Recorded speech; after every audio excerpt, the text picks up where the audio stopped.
This is Red Ice Radio, a beacon of sanity from Northern Europe. RedIceCreations.com. Greetings, ladies and gentlemen. Welcome back, or maybe you're tuning in for the first time. I'm Henrik, and we are coming to you from Scandinavia, Sweden to be more specific. It's good to talk to you today. Please take a look at our website, RedIceCreations.com, for more radio, stream or download, no commercial interruptions. We have RSS feeds, iPhone apps, and a number of ways you can get our program. Sign up for our newsletter and sign up for a membership to get full access. Don't forget to follow our news section. We also have TV programs, webcasts, video interviews, commentary, and much more for you on the website. We cover a wide variety of topics that we find interesting and important, and if you feel we're missing something, please let us know. We'd love to hear from you. Today we have Bob Frissell with us. He's a teacher of 30 years whose books are regarded as underground spiritual classics. Maybe you've heard about his title, Nothing in This Book is True, but it's exactly how things are. Bob is a qualified and authorized facilitator of Flower of Life research. He teaches the MerKaBa Meditation, Sacred Geometry, and Breath of Life Rebirthing, along with other heart-opening techniques. He was trained by Leonard Orr, the rebirthing pioneer, and by Drunvalo Melchizedek, the originator of the MerKaBa and Unity Breath meditations. Today we're going to discuss the window of 7 to 10 years of drastic changes that Bob sees beginning now in 2012, and how we're moving from the third dimension into the fourth. Our current type of consciousness is something we've been immersed in for the last 13,000 years, and according to Bob, a new type of consciousness is now rising. Welcome to Red Ice Radio, Bob. Very nice to talk to you today. Thank you for taking the time to be on our program. How are you today, Bob? Well, thank you for having me, Henrik, and I'm doing fine, and I hope you are too. So, excellent. Here we go. All things considering, I guess there's a lot of things unraveling today, a lot of issues and problems, but some positive signs here and there as well. And obviously, we're going to get into some of this stuff here today. And I mean, just to kind of get things going here a little bit. 2012, Bob. Personally, I can't wait for the year to be over so we can move on and talk about something else. But I mean, granted, it's a social phenomena now. It's a spiritual phenomena. It is related to everything that is unfolding in one way or another. It has been talked so much about this year, and we're right in it right now, or we're entering into it obviously right now. And some of the things I'd like to ask you about is pertaining to 2012. You're recently featured in a new book about the subject matter, and obviously I feel you should have a lot of things to say about it overall, though. But how do you see the year unfolding, Bob? Boy, good question, big question. What I see, Henrik, is not necessarily the year 2012 itself, rather a 7 to 10 year window. And we're right in the middle of that window where obviously tremendous changes are in process of happening. So there's a lot of places we can go to take a deeper look at that, and I kind of suspect that we will. But when I speak of a window, a 7 to 10 year window, one of the points that I make in my new book is the idea that the Hopis have been bringing forth for quite some time now, roughly about 200 years, Hopi prophecies. And so this is what they say. They are in complete agreement with the Mayans.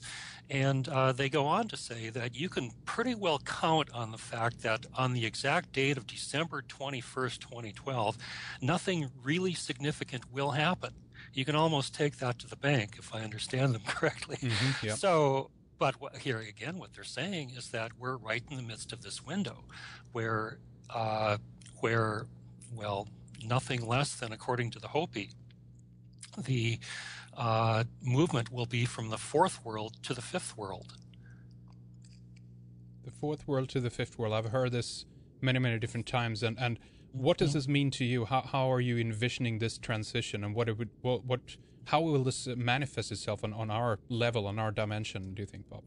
Yeah, a lot of groundwork that probably needs to be laid before we can really begin to look at this. Perhaps we could start by just speaking a little bit about dimensional worlds.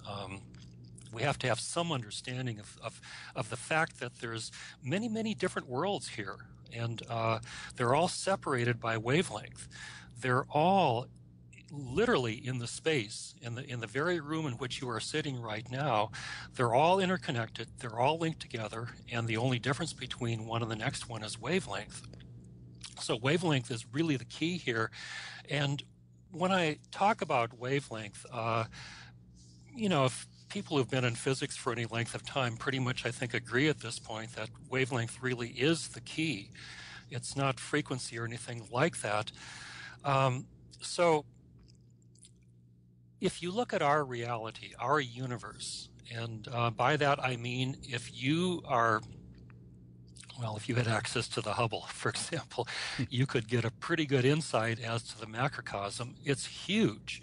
And then there's much more to it. There's the microcosm, and then there's the world in which we live. So all of that is just one universe, and but it's only one of many. When we speak of wavelength, the wavelength of the universe in which we inhabit is about 7.23 centimeters long. And as you move up the dimensional scale, the wavelength becomes shorter, the vibratory rate and the frequency becomes much, much higher. So from the perspective of the big picture, this seems to be what's happening. Now, the Mayans and the Hopi speak of moving from the fourth world to the fifth world, and we're speaking of moving from the third dimension into the higher overtones of the fourth dimension. Really, we're saying the same thing when you consider that the Hopis consider the voidness from which all of this came as a place, and we don't. When I say we, primarily I'm speaking of the ascended masters and levels of Melchizedek and there. But when you realize that the void is counted as a world with regard to the Hopis, then basically we're saying the same thing. Mm-hmm. So what this means then is that we're in process of moving from one-dimensional world to another, to a much, much higher vibratory rate, where basically being on that level is in a light body. If they appeared at this level, would have the ability to walk right through the walls. Yeah, I've heard you talk about this in the context, as you mentioned as well, of overtones, obviously, comparing it to musical notes, much in the way where we can imagine the notes on a piano, what have you. We obviously have microtones, in between this as well. But one thing that occurred to me when I heard you talk about this is the notes can also, if you will, influence each other. They can begin to bleed over almost in one sense. They can cause sympathetic resonance or even dissonance with each other, depending on how strongly they resonate individually. And for some reason, I couldn't help to think about that. This could be an explanation of how the crossing over would be if we're talking from a fourth world then or into a fifth, or if we even have dimensional overlaps occurring. That there seems to be some kind of bleed through almost happening. Comments on that, Bob? Yeah, talk about that. Yeah, definitely. I agree with that. Maybe we need to lay a little bit more groundwork here in order for this to become more clear. Absolutely. Let me just say that, if you look at quantum physics, you realize that every object can be looked upon either as particles or as sound, which is wavelength. And furthermore, every particle or every piece of matter has its own sine wave signature, which is similar to like a handwriting signature. It just defines it. So the dimensional worlds now, when you realize that you can look at everything as waveform, they are separated by wavelength in exactly the same way as the notes are on a musical scale. So if you take a moment to look at a piano keyboard and take an octave from C to C, obviously there's the 8 white keys, but there's also the 5 black keys, and you put the two together and you've got the 13 notes in the chromatic scale. Really it's just 12 notes because the 13th note would be the return note.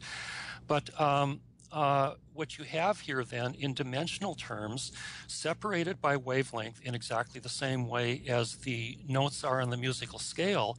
But in addition to that, you've got spaces in between. I mean, everything is holographic. The universe is holographic. Dimensional terms, it's all holographic.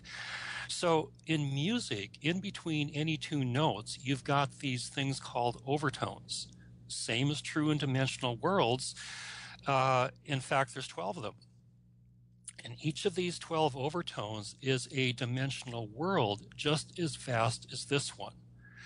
So 12 times 12 gives you 144 dimensional worlds, and that's only one octave.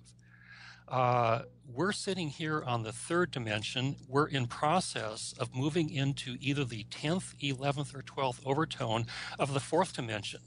Now, to get down to your question, Henrik, this is not something that's going to be happening in the indeterminate future. You know, you might ask the question, why now? Why not a million years from now? We can look at the why now, but for now, let me just say it is happening now. And my sense of it is, well, let's put it this way. It's pretty obvious to everybody that these are rather dramatically accelerated times. And we know that in many ways we're moving out there really fast. But one way of looking at it, my preferred way of looking at it, is this the dimensional worlds are beginning to interface. And that's my sense of it. And if that's true, well, what that means then is that you've got an enormous amount of higher vibratory energy, i.e. fourth dimensional energy, that's now interfacing with the third dimensional world. And what it's doing is it's creating a simple yet very powerful displacement process. It's stirring things up. Yep. Not that there's anything wrong with that, because when you learn to align with the stirring up, then you begin to realize that in alignment, you are in the midst of a very powerful healing process. So there's a lot that needs to be healed in order for us to successfully move from one dimensional world to another. I mean, obviously, you know, we're still immersed in wars and separation, and you know, go on with that. There is something else. There's a lot of going stuff. on. Yeah, that's right. There's so much stuff going on, obviously, in terms of in one sense, the downfall, if you will, of the old system. I think we can see it. Everyone who has their eyes open anyway, and choose to have them open instead of shutting them because of fear or what have you, can see that something is up in that sense. What do you think, if we compare it, and I've heard you do this as well, and many others, of course, that this is like a dial, obviously, on a TV or on a radio. We can choose to tune in to different frequencies. They're all there and they share the same space, but depending on where we tune it, we get a channel basically, and we can hear it coherently. But what if they're now then blending, as you said, in that sense? That's causing static, the stirring up that you mentioned. This is causing none of the channels to currently be clear, if you will. Will this level out? Will this settle down again, do you think, Bob? Or are we in it for good now? What's going to happen here, do you think? No, it will settle down. As I say, when you understand it, when you look at it from the context of the big picture, you begin to see something quite differently. And let's just take a minute and take a look at that. So important to understand that we are so immersed in polarity consciousness, and have been for about 13,000 years.